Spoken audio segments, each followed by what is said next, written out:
السلام علیکم ورحمۃ اللہ وبرکاتہ۔ بسم اللہ الرحمن الرحیم۔ فادی والعش، فادی اور گھونسلہ، یہ نام ہے فادی والعش، فادی اور گھونسلہ۔ خرج فادی الی البستان یبحث عن اعشاص العصافیر، فادی باغ کی طرف نکلا تاکہ وہ تلاش کرے چڑیاؤں کے گھونسلوں کے بارے میں۔ وجد حمامۃ تحمل طعاما فی منقارها، اس نے ایک کبوتر کو پایا جو اٹھائے ہوئے تھا کھانا اس کی چونچ میں۔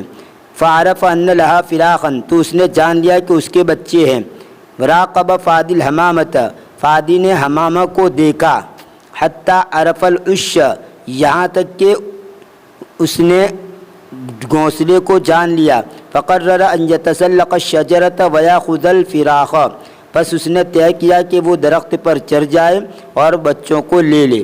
تسلق فادی شجرۃ الخروب، فادی خروب کے درخت پر چڑھ گیا۔ یہ خروب جو ہے ایک قسم کا درخت ہے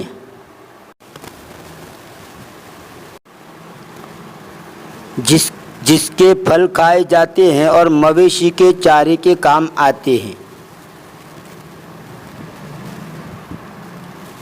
تسلق فادی شجرۃ الخروب، فادی خروب کے درخت پر چڑھ گیا۔ حیث کان العش، جہاں پر گھونسلہ تھا۔ وما ان اقترب حتی شاہد فرخین صغیرین، اور وہ قریب نہیں ہوا یہاں تک کہ اس نے دو چھوٹے بچے دیکھے۔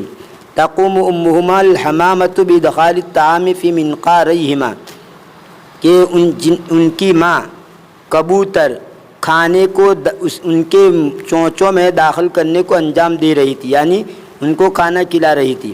ابتسم فادی وقال، فادی مسکرا اور کہا، سآخذہما، ان قریب میں ان کو لے لوں گا۔ وما ان اقترب منہما حتی مال الغصن، اور وہ ان سے نزدیک نہیں ہوا یہاں تک کہ ڈالی جھک گئی۔ فوقع فادی علی الارض متعلما باکیا، پس فادی زمین کے اوپر گر گیا دکھی ہوتے ہوئے اور روتے ہوئے۔ وقعدت رجلہ ان تنکسر، اور قریب تھا کہ اس کا پاؤں ٹوٹ جائے۔ فلما عرفت امہ بالقصۃ، اور جب اس کی ماں نے اس قصے کو جانا، قالت لہو، تو اس کو کہا، ھذا جزاء من ینوی الاذی لغیرہ، یہ اس شخص کا بدلہ ہے جو دوسروں کو تکلیف دینے کا ارادہ کرتا ہے۔